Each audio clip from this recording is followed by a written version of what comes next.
Ladies and gentlemen, good day and welcome to the Senco Gold Limited Q4 and FY25 earnings conference call hosted by Antique Stock Broking Limited. As a reminder, all participant lines will be in the listen-only mode and there will be an opportunity for you to ask questions after the presentation concludes. Should you need assistance during the conference call, please signal an operator by pressing star then 0 on your touchtone phone. I now hand the conference over to Mr. Madhav Agarwal from Antique Stock Broking. Thank you, and over to you, Mr. Madhav. Yes. Hi. Good morning, everyone. I would like to welcome the management and thank them for this opportunity. We have with us today Mr. Suvankar Sen, who is the MD and CEO of the company, and we also have Mr. Sanjay Banka, who is the CFO of the company. I shall now hand over the call to the management team for the opening remarks. Over to you, sir. Thank you very much, Mr. Madhav, for introducing us. So, good morning, ladies and gentlemen. We would like to welcome all of you for the update call for the performance of Senco Gold Limited for the financial year 24-25 and the end of Q4. We are happy to inform you that the Q4 of FY 2025 has seen a strong growth in total sales of approximately 21%, where we have seen that in the gold jewelry segment, we have grown by 20% in terms of value. However, because of the increase in gold price, the volume got impacted with a degrowth of 6%. But that is in terms of the gold jewelry numbers. But the good part that has been extremely encouraging is the growth that we have seen in diamond jewelry, where we have seen a 38% growth in terms of value for diamond jewelry and a 21% volume growth in diamonds. That has led to an increase in the stud ratio. As we ended the 9 months, we were declaring a stud ratio of 10.5%, but thanks to the effort by the team and the continuous new designs and collections that kept getting launched in the month of January and February, we could take our stud ratio to 10.9% as we ended the year. And if you look at the overall year of 24-25, we have seen a value growth in diamond jewelry of 15% with a marginal growth of 2% in terms of volume for diamonds. And for the whole year, the gold jewelry has seen a value growth of approximately 20% with an impact of volume degrowth of 4%. So that has been the broad major, category-wise sales for the whole year. Now, we all know that the prices of gold has been on an upward trend for the whole financial year. But while there have been challenges in terms of the volumes getting impacted, we have seen that the consumers were looking for jewelry within their budget, within the weight range. The weight ranges have been under the pressure because, prices went up upwards of 30%, but there has also been a shift along with the 22-carat gold jewelry, and a tendency of the consumers to buy more 14-carat diamond jewelry or 18-carat diamond or plain gold jewelry. So there is this gradual shift of, purity getting lower to fit it within the budget of the consumers happening.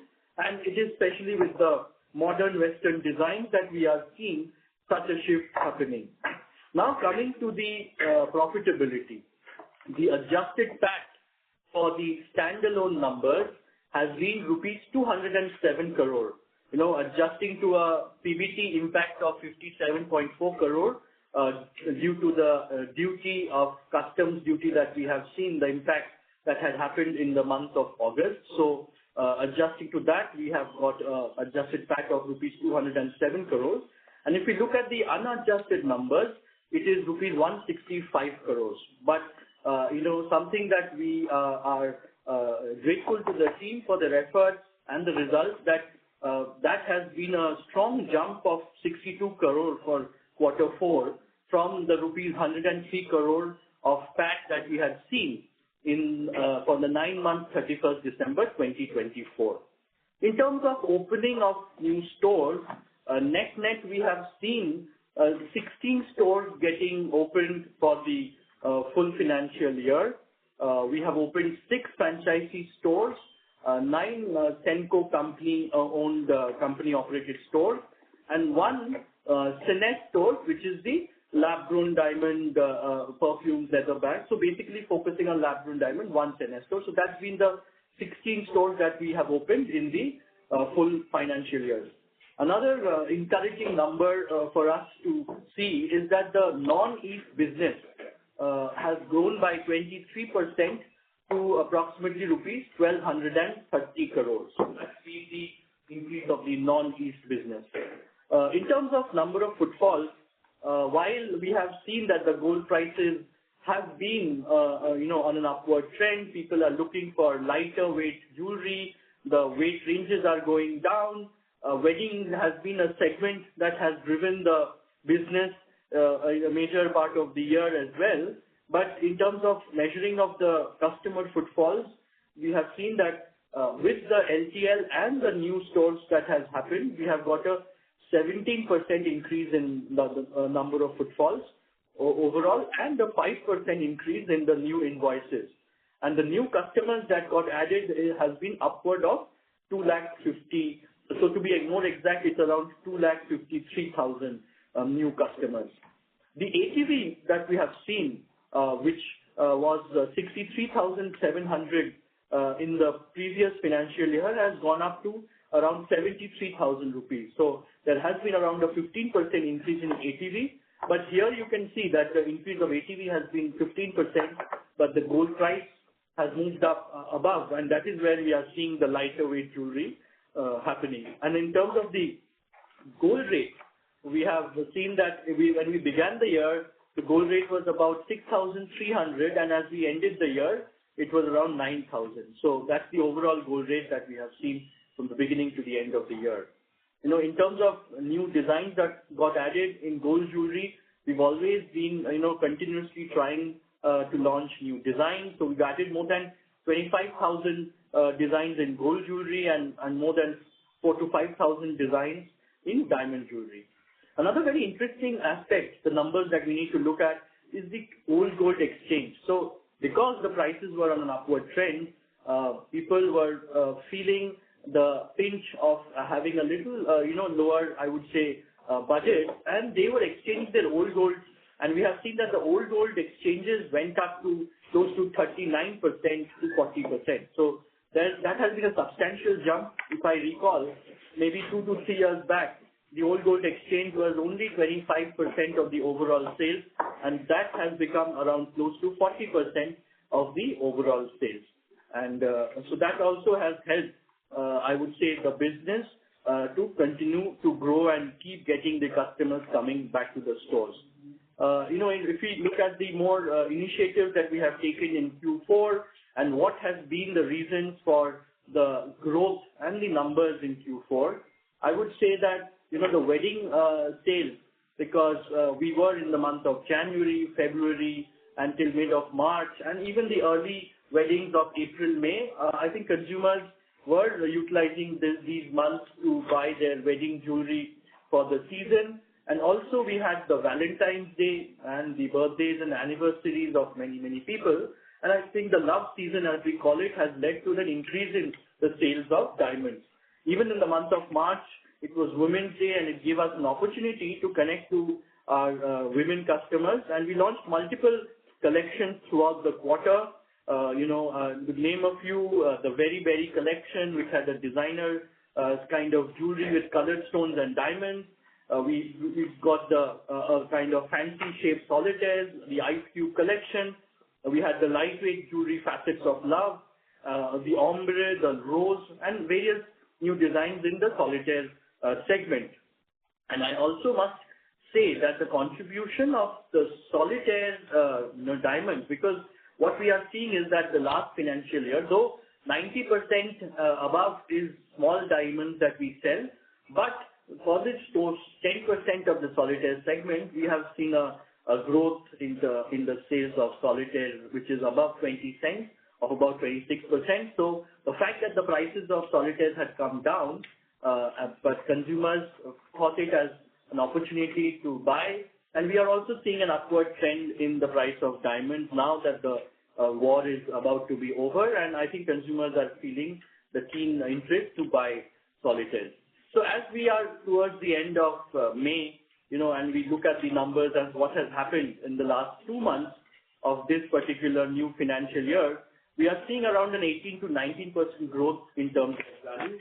So I think even though the gold prices are close to their all-time high, the faith and the trust of consumers towards the commodity gold and silver has been strong, and consumers are looking for an opportunity whenever they have the ability to buy or the prices are something of within their range. They are wanting to and planning to buy the jewelry. Along with that, the encouraging aspect is the interest on diamonds. So the diamond prices are gradually starting to rise, and even our sales for the diamond jewelry segment has, like the way we have seen in the Q4, has continued to perform in that manner.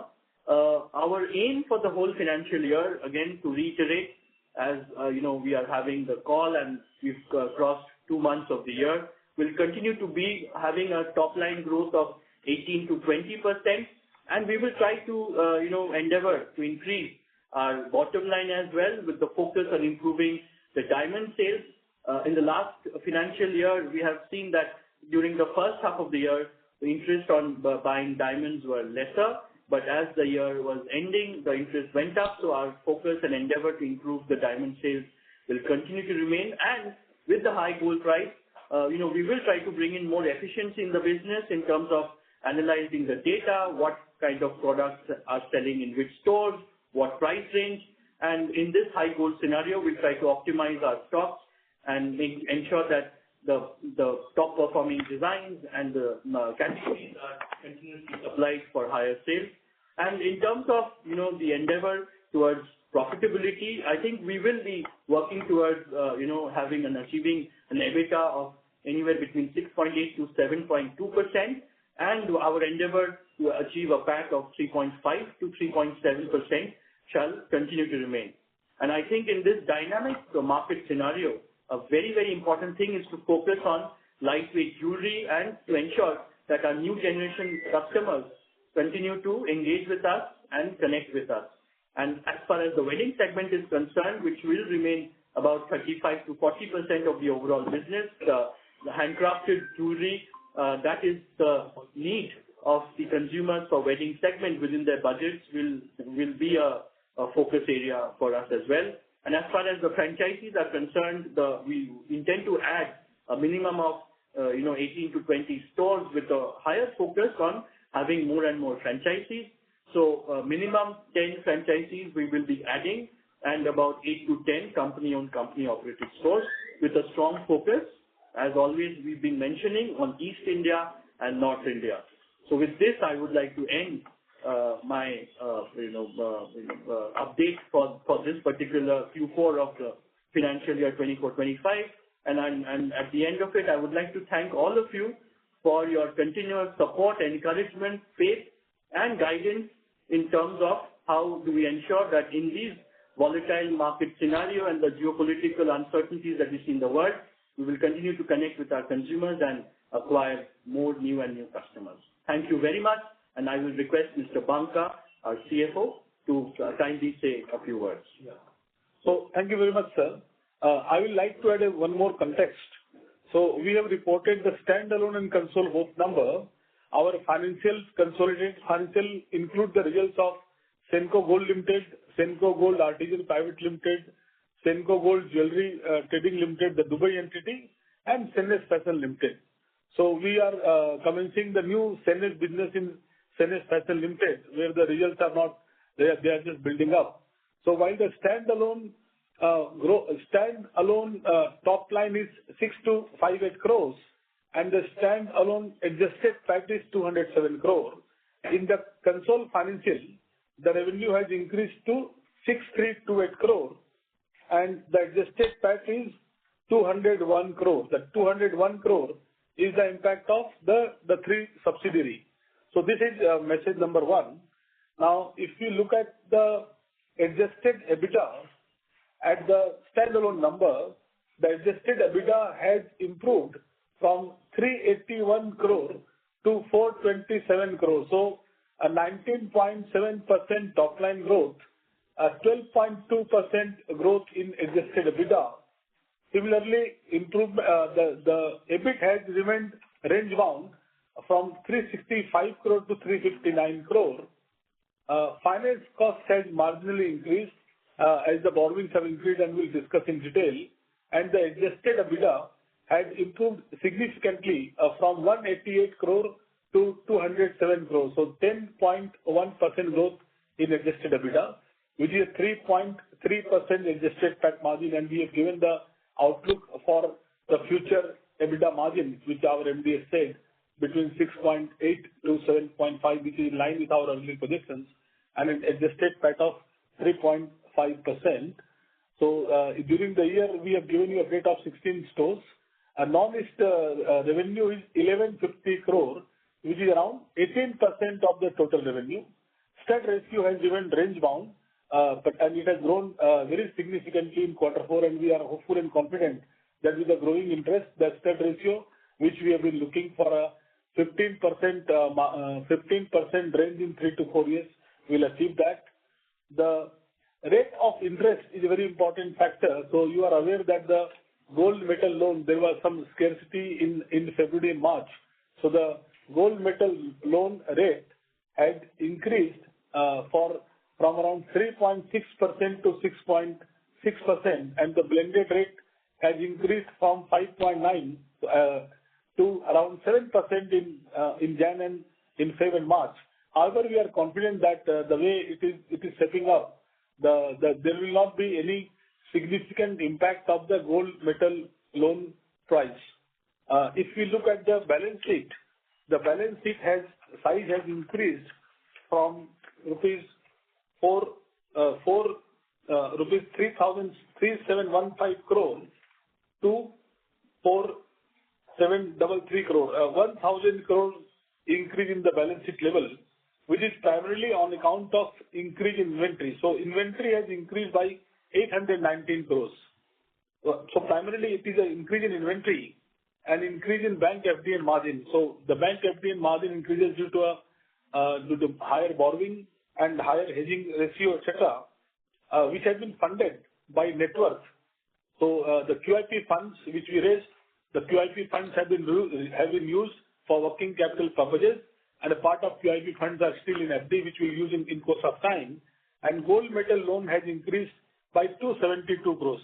A very important point we want to raise is that our gold metal loan, which was earlier appearing in the financing activity in line with the industry patterns and discussion with the statutory auditor, we have reclassified it as a part of operating cash flow, which is visible in the face of the balance sheet. And the operating cash flow has also improved. So during the year, there is an increase in inventory. So still, the operating cash flow is good. The inventory quantity has also increased overall, which we'll discuss in detail. The financial ratios which you see in the presentation, particularly the return on equity and ROCE, optically, this will look to have a downward trend. But what we want to explain is that these are the cost of investment. Whenever you grow, the ROE and the equity will not yield you the 20 or 21% return in the same year. So this, we look at our return ratios in a long-term fashion. We are a growing company. While my existing portfolio will give me 20% blended return, but the new portfolio will give me higher return. So with that, I close my discussion. And if MD sir has to add something, kindly add, or we can proceed for any Q&A session now. Right. No, just to add to what Mr. Banka said, that our same-store sales growth has continued to be in the range of 15 to 16%. So that has been a very strong number. And even though the stores have been existing for a long period of time, whether it is our old customers who are coming and buying their products or new customers that are getting aligned to the brand and getting engaged with the brand, we continue to grow for our same-store sales growth with 15%. And also, as I mentioned to you, that the old gold exchanges that has gone up to 40% of the overall sales, out of the old gold that comes into our system, and I've been saying it before as well, more than 60% of the old gold is the non-Senco's old gold that is coming to us, which is again I would say reinstating and reinforcing the fact that the shift from the unorganized segment to the organized brands continue to remain in this scenario as well, and consumers are preferring to buy from brands and organized jewelers. So with this, I think we are opening up the discussions for the Q&A. So feel free to ask questions. Thank you very much. Thank you. We will now begin the question and answer session. Anyone who wishes to ask a question may press star and 1 on their touchtone telephone. If you wish to remove yourself from the question queue, you may press star and 2. Participants are requested to use handsets while asking a question. Ladies and gentlemen, we will wait for a moment while the question queue assembles. The first question is from the line of Vidisha Sheth from Ambit Capital. Please go ahead. Yes. Hi, good morning. So my first question was, I do understand that margins need to be looked at from an annual basis, and we have to ignore the quarterly vagaries, but just to understand the cost a little bit better, what led to the 25 or 27% increase in the employee spends, and on the other hand, you've seen 13% decline in the other operating expenses for the quarter? So Vidisha, as you have said that our turnover, which was around 1362 crore, is one of the highest in the last 3 years. So last year it was 1130 and previous year was 813. Q4 turnover. Q4 turnover. So you are comparing this number against Q3 or Q4? That is first question. Oh, sorry, I meant on a YOY basis. YOY. Correct. So YOY itself, the top line has grown by almost 20%, right? So now what we see is that it is never exactly symmetrical, because lot of stores come up at a different point of time. So maybe when you are looking at Q4 number last year, and then the cost base has increased. So when the cost base increases to let's say by 16 stores, and which also have come during Q1, 2, and 3, the cost base is not same. The previous year also, if the store is opened in even in Q4 in February or March, so this year the impact will be for the full 3 months. Then there is increment because we are investing substantially in our people, in our training, and also in order to promote as the market is competitive, we have to keep our employee motivated with incentive and rewards. So this is the impact of the overall scheme which you will see in the financials. Got it. So just to clarify, would there be any hedging related expenses on the OPEX side that's been accounted for? No. See, No. Hedging related expenses, we have explained in detail. Kindly refer to my document. Hedging expenses, depending upon whether it's a fair value hedge or a cash flow hedge, it will either get adjusted to cost of goods sold or will be separately disclosed in financial as other income or other expenses. So Okay. if there is no other income or other expenses, they will never be clubbed under the general OPEX. Kindly refer to my detailed document on hedging. Yeah, thank you. Sure. Moving to the second question, what led to the increase in inventory days from, I think, around 117 FY24 to 119.25, and how should one look at it going forward? So inventory days, see, we have said earlier that we are a growing company. The number of stores is increasing. Particularly, if you look at competitor, I understand the inventory days are in the range of 170 to 180. This is still 166, right? It has increased from 151. So as we are looking forward to increase the diamond sales, the diamond inventory days increases. And as you go hyper local, right, with a higher spread outside east, which is 20%, there are experiments which you have to do with a hyper local continuously shuffle. So these are the regular process, but these are, to my understanding, within the industry norms and slightly better than the top players in the industry. And also, Vidisha, because of the increase in gold price, we have seen that the sales have also been seasonal. And like for example, if I consider the whole year, your April, just to summarize, if we see what has happened throughout the year, in the month of April and May, it was the election season, and we had seen that the overall sales, even though we had grown, it was against the various challenges in the external market. Then when we looked at June, July, prices had gone up. In August, the duty got cut and there was a bumper sale in the month of August, and we were running short of inventory because there was I would say, unexpected sales. Then in September, before the festive season, prices shot up and there was a little bit of slowdown. Then in October, for Diwali and Dhanteras, we had seen a very good sales happening. Then November, December was wedding. Then again, January, February, March, the wedding sales continued to happen, and the diamond sales picked up from the month of October, November, up to, say, March. So the whole year has seen a lot of ups and downs in terms of the growth in sales or the slowdown.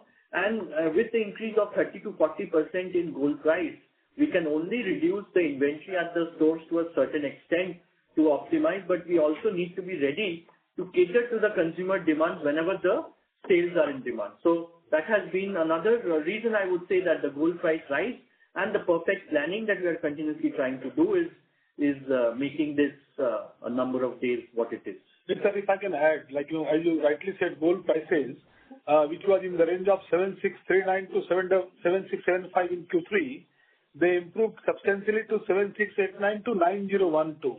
That means 7675 ending increased to 9012. That is one factor. And once again, we have to continuously grow. So the March number is always higher because this is a readiness for Akshaya Tritiya. And we have already talked about our Akshaya Tritiya sale. So the March number in 17 and September number will always be higher because September is ahead of Dhanteras. So this is a investment in future. We don't look at it as idle inventory. These are clearly investment in future. And when we are looking at our long-term goal, we are very confident that we are managing our inventory very efficiently. And this time Akshaya Tritiya was also in April rather than in May. So we had to be ready for inventory in the month of March itself. Understood. So just as a small follow-up to this, by when do you think the ROCEs could inch back to 18-20%? Is it a 3-year, 4-year, 5-year timeline that you have in mind? See, we are looking at 16 to 70% in next 3 to 4 years, right? And even during QIP and IPO, we were cognizant that as we raise funds, so we raised IPO funds and QIP funds and PE funds. So these have got diluted, but yes, our existing portfolio is giving us this return. 3 to 4 years, it will inch back to 17-18%. Thank you. Just last one question from my side. Can you just elaborate on what initiatives are being undertaken to improve the organic growth profile in the non-east region of the country? That's all from my side. So, rather than getting too much into the strategy, we will tell you that in terms of brand building, marketing expenditure, connecting with the consumers, creating designs as per the local taste and preferences. I think these are ways in which we are continuously, gathering and attracting consumers in the non-east segment. And if you look at the numbers overall, we have grown by 23% in the non-east segment also. And as the brand is getting stronger and the awareness level of the brand is increasing, then the inquiries and the leads for franchisees in the tier 2, 3, 4 towns and cities of the non-east segment of India is also increasing, and we would like to grow into the smaller towns using our franchisee model as well. So I think that at one end we have the brand building, at one end we have the product strategy, and if I may say that in terms of the diamonds, in terms of design for diamonds, and in terms of trying to be as competitive in the diamond segment, we are trying our level best to remain attractive to the consumer. So I think that product strategy, branding, and distribution, these are the broad 3 methods by which we are penetrating and growing in the non-niche segment. Thank you. That's all from my side. Thank you. We take the next question from the line of Vishal Gutka from ASK Investment Managers. Please go ahead. Yeah. Hi, Suvankar and team. So a couple of questions from my side. So first, we were interested in gold metal loan. So after seeing the spike up around 6.5%, can you just give a flavor what is happening as of now? What are the rates as of now, ongoing rates? See, the ongoing rate, Vishal, ongoing rate has reduced from just 1 minute. The ongoing rate has, which was higher because there was very short supply of gold in the market. It was around 6.6%, from 3.2% in Jan. It increased to 5.3% in February and 6.6% in March. In April, it has come down by 100 basis points. May, we are still talking. So there is a good availability, and then considering this, all the Cold War which was there, the uncertainty has come down. So the blended interest cost higher even today at 7% as against 5.9% earlier. So we are given to understand from the banks that this will further come down. So max, if I hazard to take a risk for the entire,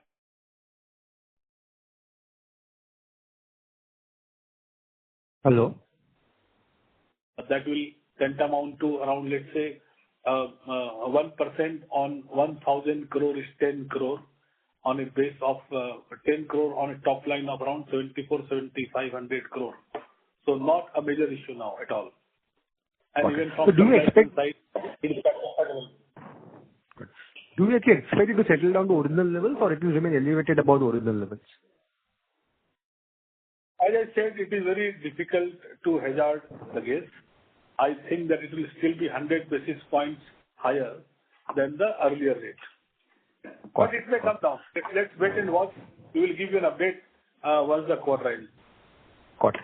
And second question is on the diamond pricing that Suvankar was highlighting. I think national diamond prices started moving up. So broadly, Suvankar, if you can highlight what kind of price increase that you have in last 1 year and what is the exit rate as of now? So that because none of the jewelers have highlighted this point that with regards to they are seeing a big traction in terms of what do you call diamond jewelry sales coming back in big fashion. Oh, no, but I think that in terms of sales of diamond jewelry, what we had seen in the H1 of the year, H2 of the year has been that much more stronger, and the volume growth that you have seen happening in Q3 or Q4 and May, there is this traction. Maybe the others will soon update, as and when they think it is fit. But that shift and that sales that we are seeing is for two reasons. One is that the high gold prices are making the consumers look at 18 karat and 14 karat jewelry with diamonds as an option to buy. And the second is that the sentiment, which I again may be repeating, that, diamond prices are not a good investment and the prices had come down. Those were the sentiments in the first half of the year for 2024. But I think even at the international level, we are seeing a marginal increase in the diamond prices of solitaires, and the smaller size diamonds were not that much impacted in terms of price fall anyways. So I think that there again we are looking at the demand happening and coming back. So solitaires have grown in terms of prices, I think around 4 to 5% from what it was maybe a month or 2 months back, and that is the good sign. The public news about diamonds, we had one on De Beers, shutting down their lab-grown diamond company, which are small signals that they are also wanting to focus on growing their natural diamond business. So this is how I think it's all the market is playing out. Lab-grown diamonds will remain a segment to look at for the fashion segment, and natural diamonds will be a segment to look at for your special occasions. And the small size diamonds is something that is selling anyway more in natural diamonds, and that in terms of design and how people bring out the concepts, it will continue to be something to look at. And at such high level of gold price, let me tell you that purity in terms of 14 and 18 karat will only grow, and diamond jewelry should be growing at these high gold prices. So that is my take on it. Got it.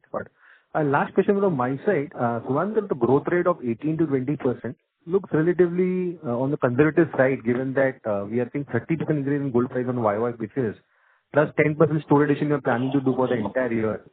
So your thoughts on this?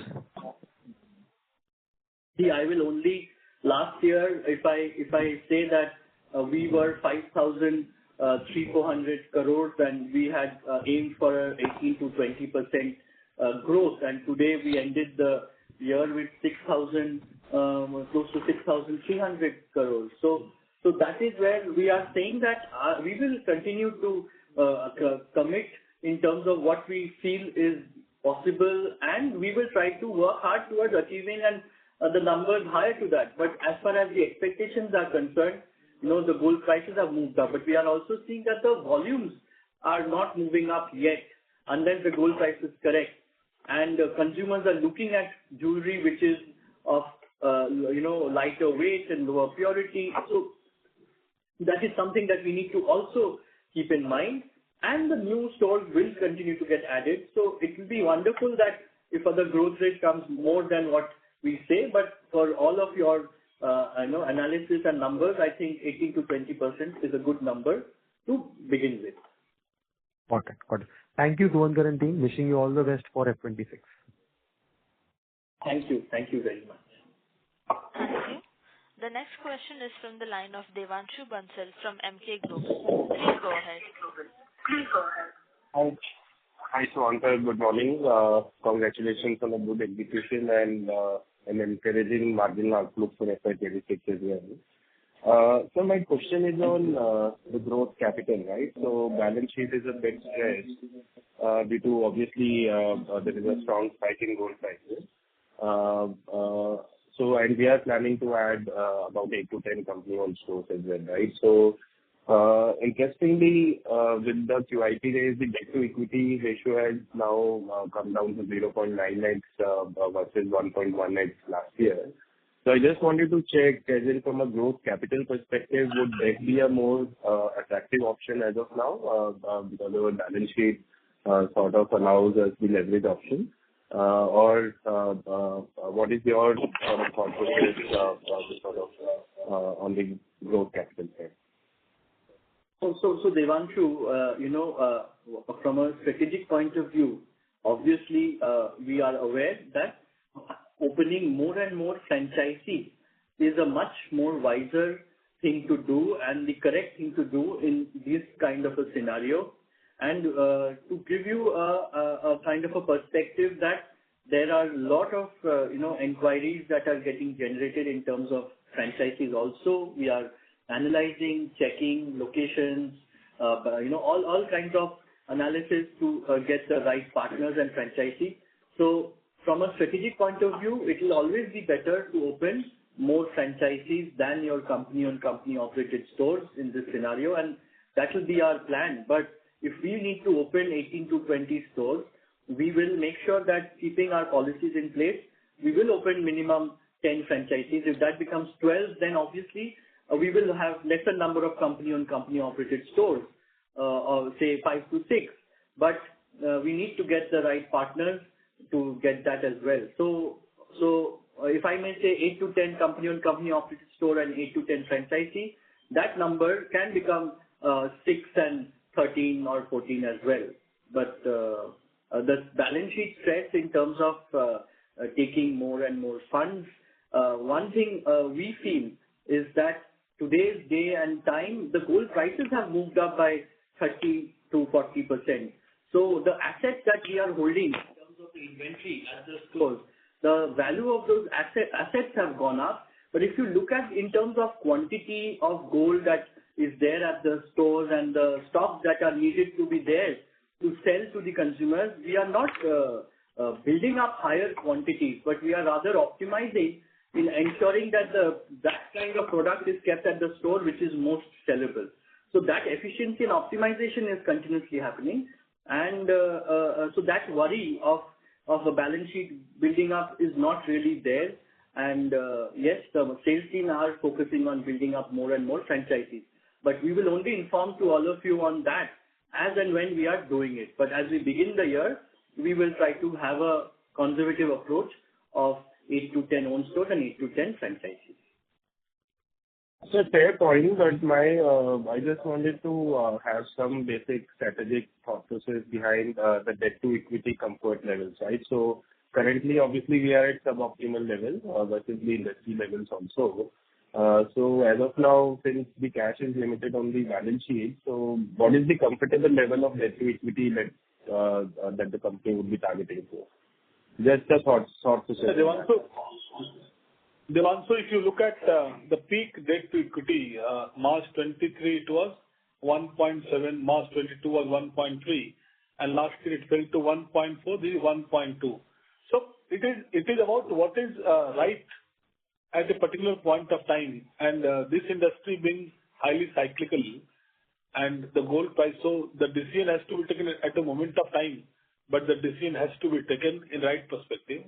I think if I give you straight answer, we won't raise any funds by way of equity to meet any demand and pressure for the growth. It will be managed from internal accrual and debt equity ratio and continuous inventory efficiency improvement is the core mantra.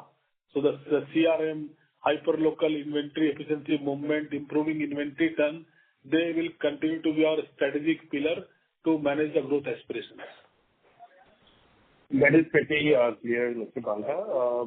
Secondly, I wanted to touch upon another aspect is around the customer growth, right? So we have been expanding stores by almost 9-10%, but even if we see for the complete year, I guess our customer growth or invoice growth has been about 5-6%, right?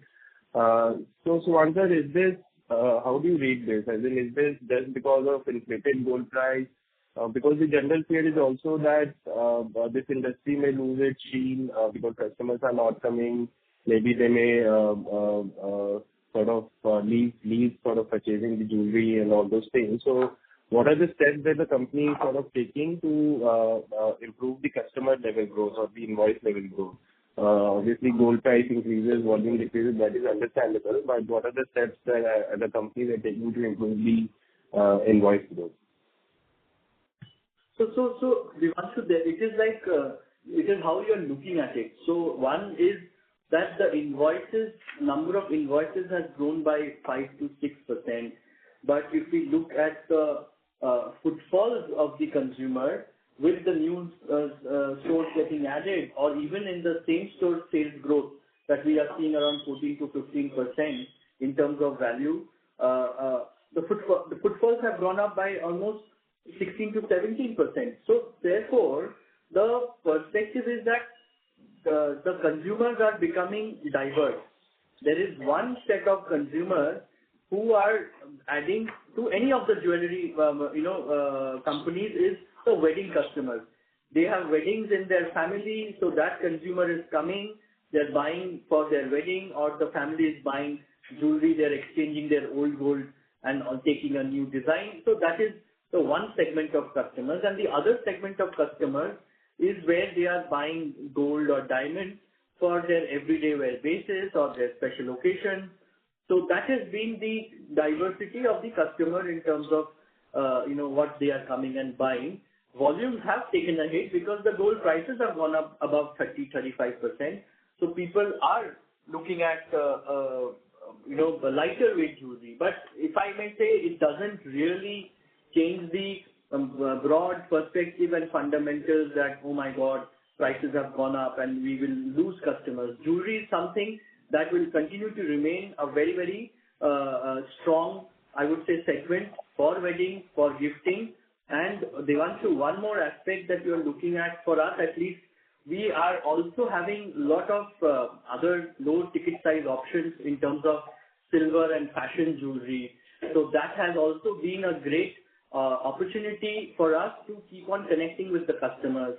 If I look at silver as a category, while we have spoken of gold and diamonds, we have seen that the silver utensils and silver items and jewelry has grown by almost 20% and above in terms of volume as well. So there has been that as a segment also where consumers are coming and buying in their small ticket size. We are exploring opportunities of having shopping shops in various departmental stores, keeping our silver jewelry segment there. So I don't see it as a worry. We just need to solve the problem of the customer of creating jewelry which is within their ticket size and budget. So footfalls have been, mostly growing, and again I'm telling you that 21% growth in terms of footfalls even in this challenging time. So therefore, what is happening is that in when the prices suddenly shoot up, we see lesser footfalls at the stores. But when the price is correct or there is a special occasion happening, then we see that everyone wants to buy during that period of time. So I think that we need not worry on the way that you are looking at. We just need to wait for the right time, be ready for the right moment. And I think, coming this Q2, in this scenario, we need to expect a very positive monsoon. And once the festive season starts, so this time the Navratras start in the end of September, Diwali is in the middle of October. So once we are over with, say, July, from August onwards, the festive will start, and we are very positive and optimistic about the festive season.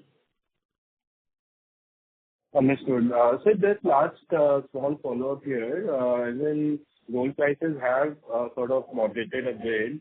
So can you shed some light as in it's Q1 so far trending in line with the 18 to 20% expectation for FY26? Just small comments. Yes. Devanshu, I had said it in my speech as well. So we are growing at around 18 to 19%, as we are towards the end of May. This time in April, we had a very, good Akshaya Tritiya and, New Year. So therefore, it has been a very strong number, and that is how it is. Pretty clear, sir. All the best for the coming year ahead. Thank you so much for taking the question. Thank you.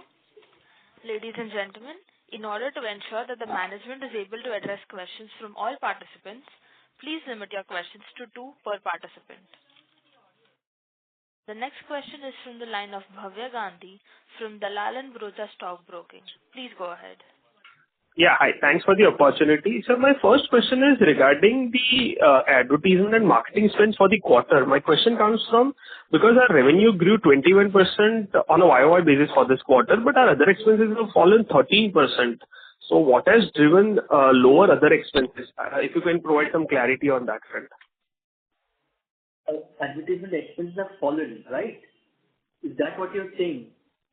Yeah, I just want to understand whether in the other expenses, because advertisement is a major component, right? Yeah.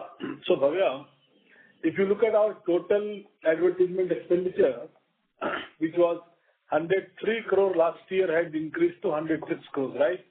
So, this is one expenditure oblique investment where the management has its discretion, and it is calibrated based upon market demand, right? So if we see there is good demand, then there is no need to spend money. So our expenditure is lesser than 2%. It has increased. Your question is on the quarter versus last year's quarter, right? So last year. Yeah. I'm giving response to you. So I'm on slide number 42, serial number 4, and you are comparing fourth line. So 31 crore last year versus 17 crore last year, right? This year. So actually, it is not exactly comparable. There are timings of expenditure, and sometimes if I have already done the brand building in Q3, so there is no need to spend exactly in Q4. It's very it is very dynamic expenditure. If I have incurred a good BTL outside Bengal ahead of the entire year, I will not spend in current year. So we prefer to look this expenditure for the whole year. So every expenditure is not seen on a quarter basis. So you can look at HR expenditure in the quarter, revenue for the quarter, but not the marketing expenditure. And then also, in Q3 we had the Navratri, the festive, the wedding, everything was there in Q3, and we wanted to ensure that in Q4 we bring in more efficiency, and we could see that there was an automatic traction from the consumer side in January and February. So we were very conscious of bringing efficiency, and we controlled the budget accordingly. So that's how we looked at it.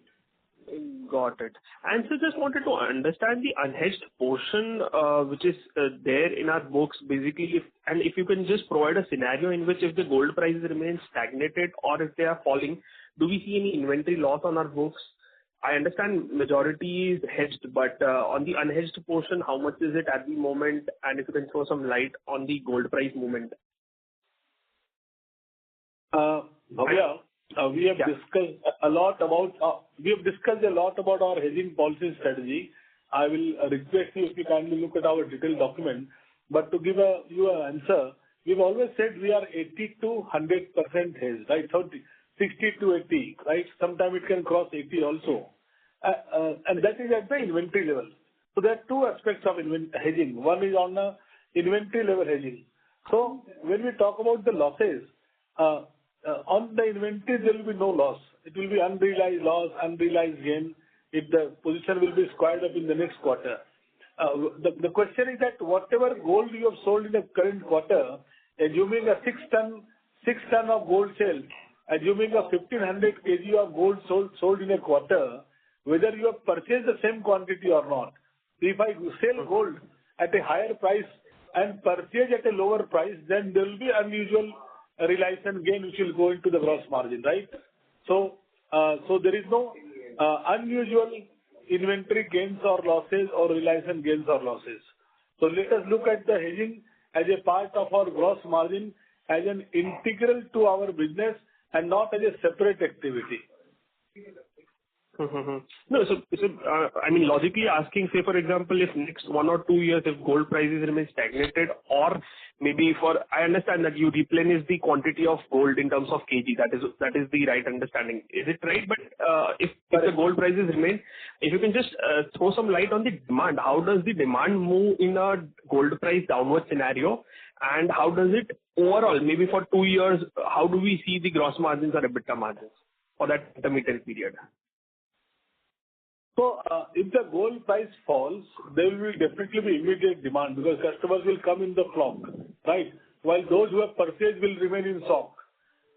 But if the gold price remains stagnant, stable prices, then the demand will increase, and in a stagnant prices, hedging impact will be lesser. It will give you more stable gross margin. So, in case of stable gold prices, the gross margin will be stable. In case of volatile gold prices, there may be a timing gap in the gross margin despite rest of the effort, and they can move from one quarter to other, but over a period of 3 to 4 quarters, you will see a smooth margin. So to answer your question, we look at a stable EBITDA margin of whatever our MD has said, 6.8 to 7.2. If I can make it slightly better, 7 to 7.5. So we look at it 7 to 7.5 every quarter, but it may not happen. But if you look at 3 to 4 quarters, it will surely happen, and that is a past trend. So the only anomaly which we saw in the quarter 2 and quarter 3 this year was due to the custom duty impact. So that's why you saw a slightly lesser EBITDA margin, which has become stable in the current quarter. There may be very one-off impact, let's say the diamond sale is lesser, or if there is one season where you have to offer a more discount. So that's all. But 7 to 7.5 EBITDA margin, one can very comfortably build in the model. That's our understanding. Fair enough. Thank you so much. I'll get back in the queue. Thank you so much. Yeah. Thank you. We take the next question from the line of Satyajit Sen from Value Research. Please go ahead. Yeah. Hi. Am I audible? Hello? Yes, sir. Satyajit, you're audible. Yeah, you're audible, sir. Yeah. Hi. Thank you for taking my question. I just had a couple of questions. First of all, what percentage of the inventory do we get from third-party manufacturers? Third party, if you look at our presentation, third party around 20 to 21%. If you look at our quarterly presentation, you will find that number. Around 20 to 21% is we buy traded jewelry. Balance around 70 to 75% is from the karigars. So in-house manufacturing is 4 to 5%. All right. So another simple question is that some of the third-party manufacturers, one of them is listed, is earning around net margins of around 2 to 3%, similar to our company. So my simple question is that why don't we do our own manufacturing, to add to our own margin? So we are doing our own manufacturing to a certain extent, but in order to get the variety of designs and every manufacturer has their certain strong USPs in terms of designing and style and category of jewelry. So like for example, sitting with our head office in Calcutta, I have always been saying that we have a big strength in terms of getting access to our karigars. And for the industry, I think in the long run, that will give us an edge because most of the karigars working across the country comes from the villages and small towns in and around Calcutta. So that is a strength in which we are strong in handcrafted jewelry and the access to karigars. But again, in terms of designing machineries, certain new technology, there are other players who have invested in those. So we need to get that variety and design from them. But parallelly also as a company, we have our own units and factory also, which is trying its level best to utilize its full capacity and make machine made and modern jewelry along with the handcrafted jewelry that we are making from the job workers. So it's there very much in our plan, but it cannot happen overnight. It is going to be a gradual process. All right. In future, how much of, today it's 5%. Are we planning to increase it to about 10-20% maybe in future? No, I don't think so. We have, as the volume increases, it will be a matter of time, but we have said it will be 5%, maximum 5%. I'm looking at one of the other players. So your question was why not manufacturing? So a B2B business has in risk of trade receivable. Okay. So if you look at the one other such player, they are almost 80% of the net worth is stuck in trade receivable. 80% of net. Okay. So that is one. So while it is a matter of cash flow also, then there are other issues. I think everyone has a business strategy. We feel that we are very comfortable. We have run this business. We have competence and expertise in our business. We don't look at here and there. And we have huge opportunity in the current business itself. We are looking at a 90 billion market. A B2C market is always better. It is valued more because you have a direct reach to the customer vis-a-vis a B2B business where you are dependent upon on a retailer. So I think that is where the market places more value on any business which has direct reach and connect to the customer. And from a supply chain perspective, we are only going to grow in the future. We will need stocks in a timely manner. We will need the hyper-local design as we grow across the country. So there are pluses and minuses. We need to balance it, but we will need the support of all our, these fellow vendors who we consider as vendor partners, and we will need to grow together. That is how we are looking at it. All right. Thank you. Thank you. We take the next question from the line of Pallavi Deshpande from Samiksha Capital. Please go ahead. Yes, sir. Thank you for taking my question. Can you hear me? Yeah, Pallavi. Hi. Nice to talk to you after a long time. Right. Yes, sir. So I just wanted to understand the diamond portion of the jewel inventory would it be roughly 10%? Or? It will be around more than 10%. So when we are talking at more than 10%, I would say around 13 to 14% would be the diamond percentage of the total inventory. Right. And so this big fall in the diamond prices in third quarter, which we saw, would we have written down the inventory in the third quarter, or was that included in our hedging loss of 90 crores that you stated in third quarter? So, see, first of all, hedging is done only on gold and not on diamond. Secondly, the big fall which you are talking, that has not happened on the star and melee category which we sell. So almost 85 to 90% of our diamond are below 10 to 12 cents. There the price fall has not happened. Price fall has happened in a higher end, let's say, solitaire. And even if I call at 40 cents and above as solitaire, in that category it has happened. So we have not taken any hit on the diamond inventory. Rather, last year we increased our diamond prices. We've already grown almost around 39% plus in quarter 4. This quarter we are also growing. So there is no question of us taking any hit on diamond price.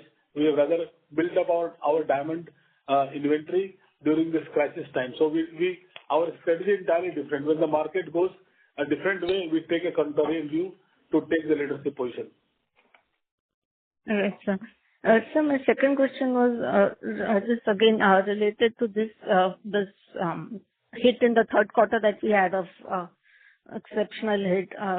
So that was a hedging loss on the gold jewelry is what you have said, right? See, in quarter 2 and quarter 3, we had taken a hit of custom duty, and most of the other players have taken custom duty hit. So those is true. Yes. Apart from that, I will once again restate the same thing, that we do hedging as a part of our business, and we will continue to do hedging. Hedging will always have an impact. We don't call hedging impact as a loss. So when the gold price rises, there will be, due to price rise, we will have a realization gain. And since we are doing hedging, there will be adverse impact due to the hedging. We don't want to call it loss. It's a part of the price rise gain and the hedging impact, and hence you have to look at the gross margin and EBITDA from that perspective. Yes, our EBITDA margin has fluctuated earlier, which we've explained in detail, but it was disproportionate due to custom duty. It has stabilized, and we are hopeful and confident, and will try to give a very stable EBITDA margin to the market. But it will all depend upon the extent and momentum of volatility. Right. And so I wanted to know, what is the promoter stake? Some confusion I'm having calculating that. The promoter stake has been disclosed in our quarterly presentation. It is 64.32%, if I remember the number correctly. Kindly go to our quarterly presentation. Right, sure. It is 64.33% on slide number 45. Right. And so lastly, the franchisee stores, the stud ratio is lower there. So I wanted to understand what is the outlook on the stud ratio. Also in tier 3 and 4, you're seeing more growth. So will that not impact the stud ratio negatively? See, stud ratio, what we inform you is that 10.9% is a blended of own store and franchisee store, and a blend of various zones. So in one of the call earlier, we said that our own store stud ratio is around 14%, if I remember correctly. 13.5 to 14. And franchisee did to 9. Obviously, franchisee is working in tier 3 and tier 4. So there the diamond demand will be lesser. Right. So 12.2 is the number. If I is 12.2 and 8.6 gives me blended. But incidentally, we have opened store in central region. The stud ratio is 17% for a franchisee. Franchisee stud ratio in central region is 17%. That is only a single store. Okay. Otherwise, in West Bengal, East and Northeast is around 8.5%. But our own store, Delhi NCR, it is 15.3%. While my national average is 12.2, Delhi NCR is 15.3%, and my Chandigarh store is very high. Even in Calcutta, some of the store is very high. So we clearly look at a very good stud ratio. It can go up to 18% also, while very conservatively we are saying 15% in next 3 to 4 years. And the new store openings will be primarily in north or this? How will it spread? Mostly primarily, none the new stores opening will be a combination of north and east. So, we will try to, like we say that 70 to 80% of the stores will be north and east of India, and the remaining 20% of the stores will be in the west and south of India. So that is how we will be, focusing on the growth part. Because, as one of the strongest players in the eastern part of the country, we will want to penetrate deeper and deeper into the tier 2, 3, 4 towns and cities of east, and north being our next core focus area. We will continue to, through own store and franchisee, we will penetrate into the northern part of the country. So that is how we in FY25. I am so sorry to interrupt. May we request that you rejoin the queue for further questions? Okay. Thank you. Thank you. We take the last question from the line of Deepak Lalwani from Unifi Capital. Please go ahead. Hello, sir. Thank you for the opportunity. So first question was on Melora. We entered this master franchisee agreement. So if you can explain how the business model will work, how many online, how many offline stores, how is it online? Secondly, any investment that we need to do on the store, inventory, etc. And is there a plan to take up shareholding in this company? This is the first question. So I'll just talk about the agreement. It's a short-term agreement that we have done, and here as a master franchisee, we are managing the stores. We are the focus, and you have to understand the strategic initiative that we are taking in an effort to connect and target the new generation Gen Z millennial customers.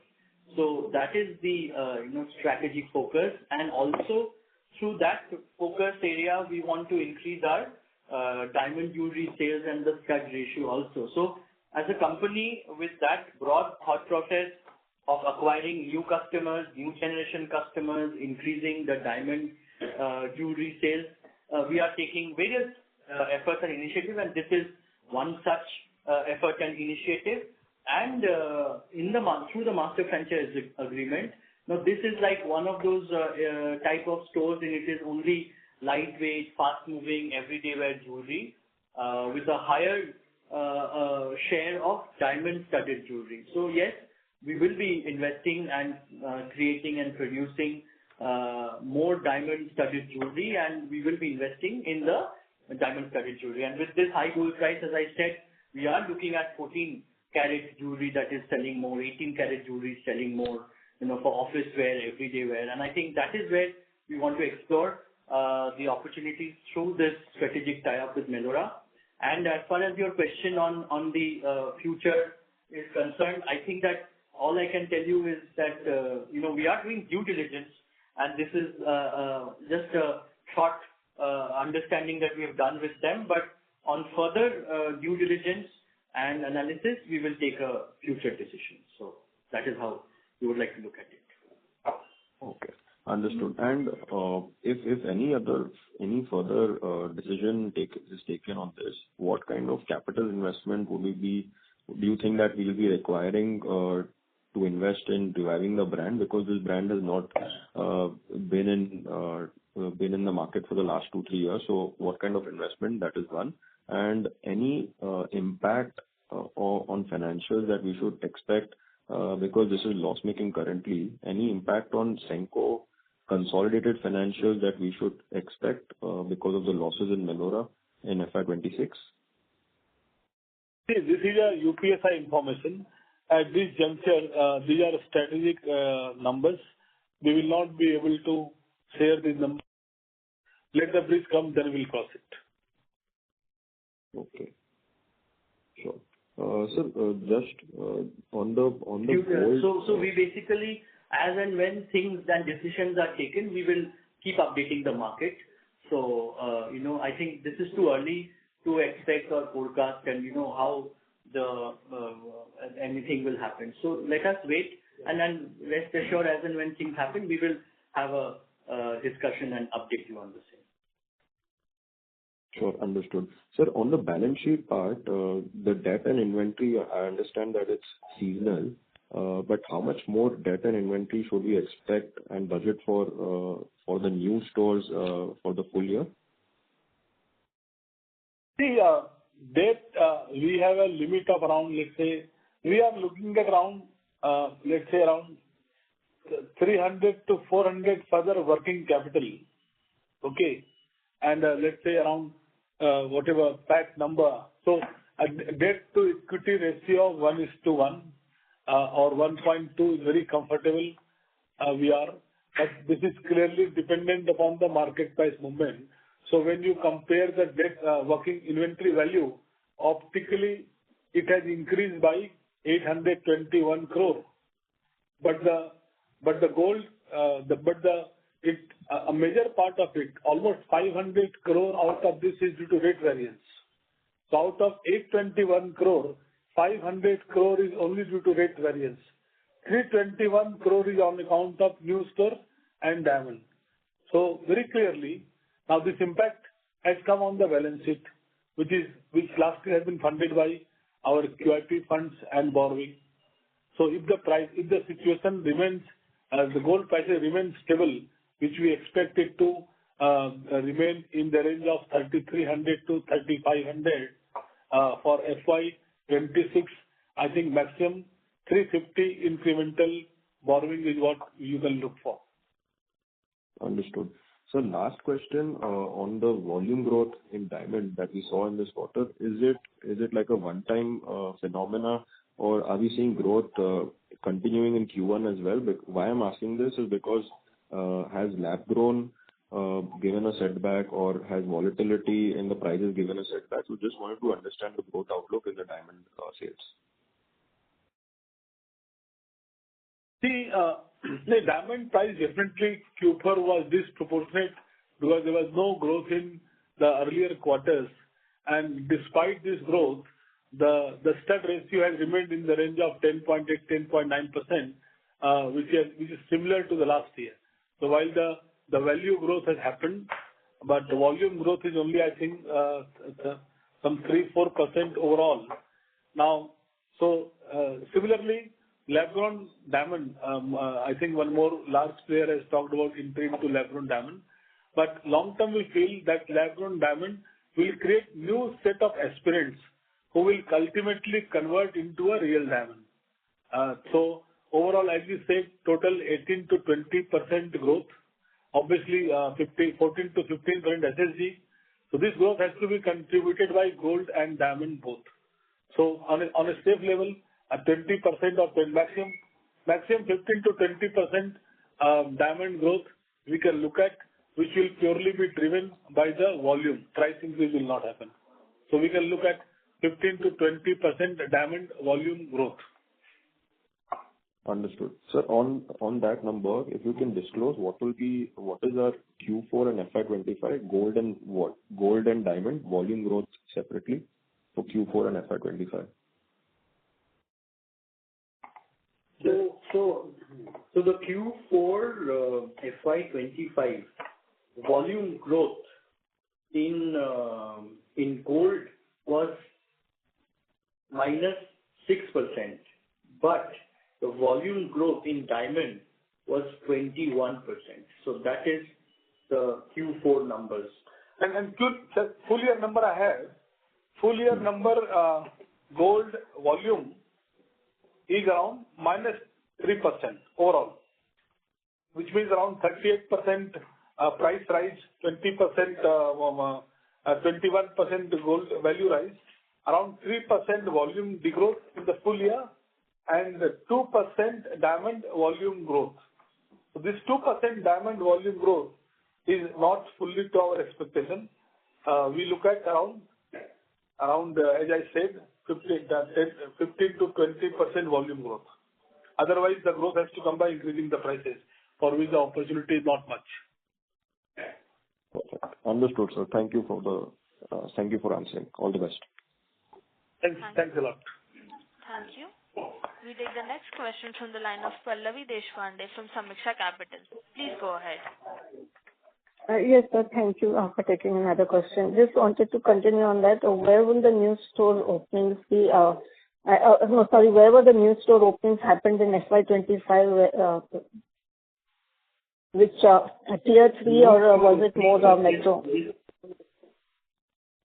The new store happening, ma'am, out of the 16 stores that we opened, 6 were franchisees that happened in the smaller towns, because that's where most of our franchisees are opening, and one Senco store was in a metro city, Senco store, and the remaining 8 to 9 stores that we opened have been in the East India, Calcutta, Delhi NCR, Pune. Gwalior also we opened. Gwalior was a franchise. Varanasi, Bhelupur we opened. Yes, Varanasi, Bhelupur was in the, if you call it a tier 2 city. So, but focusing on East and North India. Would it be more to say that it was more metro and tier 1, the own stores?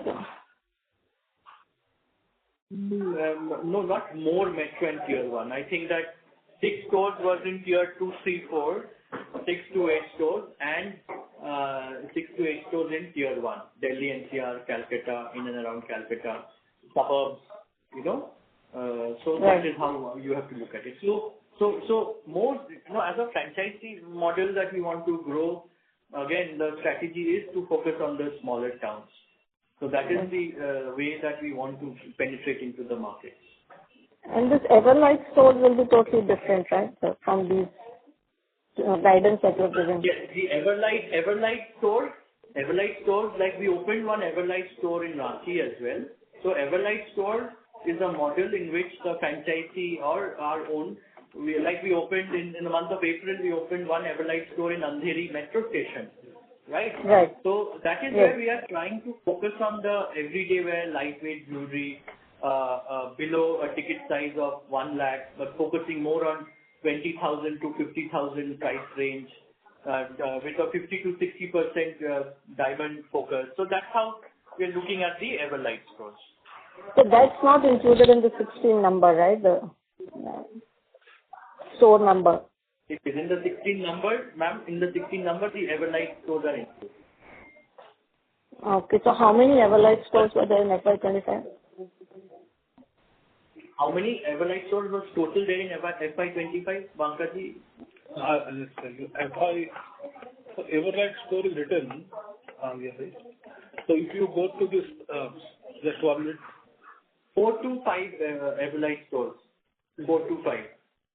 But you will let him confirm the number. And this number will be constant in FY26 also? So Everlight store is 5 number, which we have disclosed on slide number 16. No, Everlight store will increase. See, it makes sense as we look for a lower ticket items, as you want to reach to the youngsters and Gen Zs and millennials. We have to find where they are staying. Are they living in the big housing society, or they are on the field? So that way, focus will also be Everlight.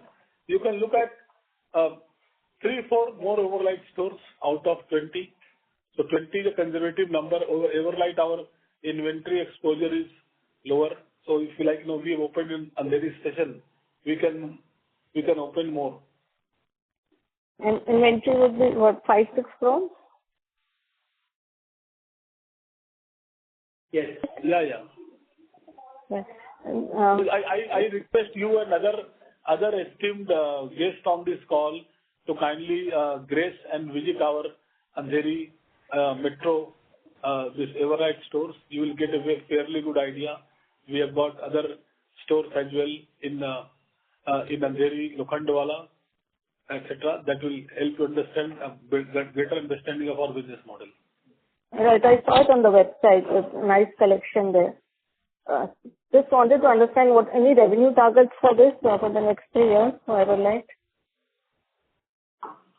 Sir, ma'am, we are not having any separate revenue target for Everlight. We are right now putting it within the target, but these are the strategies with which we want to increase our diamond stud ratio. So we haven't specified any particular number yet, but then those stores have their own targets. So as and when the scaling up of the stores will happen and we are, we get set with the business model further stronger, we will start sharing these separate revenue targets for Everlight. Right. And the pricing, I mean, Carrot Lane, Bluestone, that would be the peer set, right? Yeah, the peer, that would be the pricing in terms of the overall, the kind of designs and products that are there.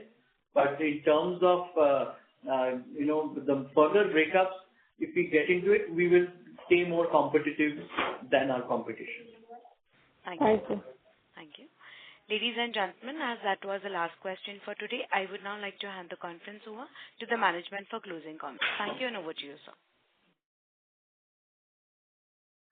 So, no, we thank you all, and we are very happy and pleased to report our result. As you said, the EBITDA margin is stable. We continue to look at growth. We continue to look at all the KPIs, particularly return on equity and return on capital employed, and are cognizant of our responsibility to give a superior return, which we will continue to work by calibrating the various business levers, financial, operational, customer as well. So with that, a lot of thanks from our side, including comment from our MD. Right. So thank you all for joining the call. Once again, to summarize that our quarter 4 numbers compared to the previous year's quarter 4 has remained very strong, with the revenue up by 21%. The EBITDA went up by more than 44% on previous year's quarter to this year's quarter. And we have seen that with the increased diamond stud ratio, our margin for Q4 has also improved from 7.7 to 9.2. So therefore, I think that the importance in today's day and time is to stay and remain focused. We are aware of the various levers that will drive the business growth and the business profitability. And we are well conscious of the fact that in this increasing gold price, we need to create designs as per the need and the budget of the consumers, which we are very much doing, and our sales team is engaging with the consumers. And as we enter this new financial year, we have shared you with our ideas, expectations, plans, and we are confident that we will achieve the numbers in top line and the bottom line with the effort that we are making. So thank you very much and all the best. Thank you, members of the management. On behalf of Antique Stock Broking, that concludes this conference. We thank you for joining us, and you may now disconnect your lines. Thank you.